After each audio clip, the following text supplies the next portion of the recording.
What would a CFO or somebody in operations, or maybe even a clinician that owns multiple locations, should they look for when they evaluate a procurement platform?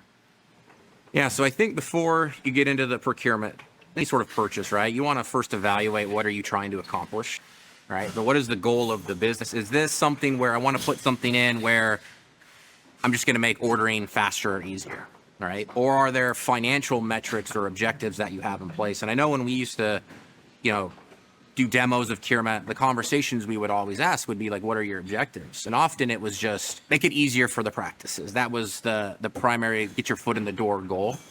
And I think if you're doing that, what you would really want, if that's your goal, is a place where you can order from as many vendors as you want in one place. So you're looking for integrations.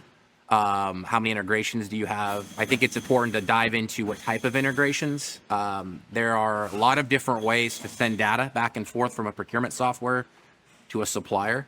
And some of them are far better than others on that part. But I would also say when you're looking at a procurement software, I think it's really important to identify that if it's strictly you're trying to make ordering easier, I'd actually don't think procurement software are probably the easiest thing for that.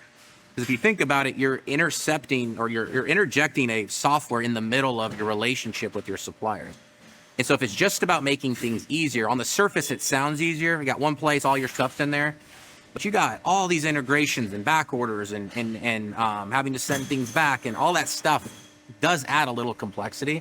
So what you really want to make sure when you do a procurement software is there's a financial goal that you have in place, because that's where the procurement software comes into play, is that it actually does save you money, but you have to have a strategy of what you're trying to do there with the software. And if that's the case, you're looking for anything that's tied to your financials, analytics, ERP integrations, things like that are really important when you're looking at a procurement software. If it's more about a financial return than just making things easier to order. I think that's a really important point. If your goal is to make things easier, then procurement platform may not be the solution.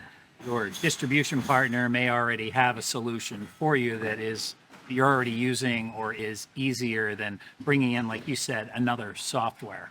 But if you've got other goals in mind, like compliance or from a financial perspective, then a procurement platform may make sense.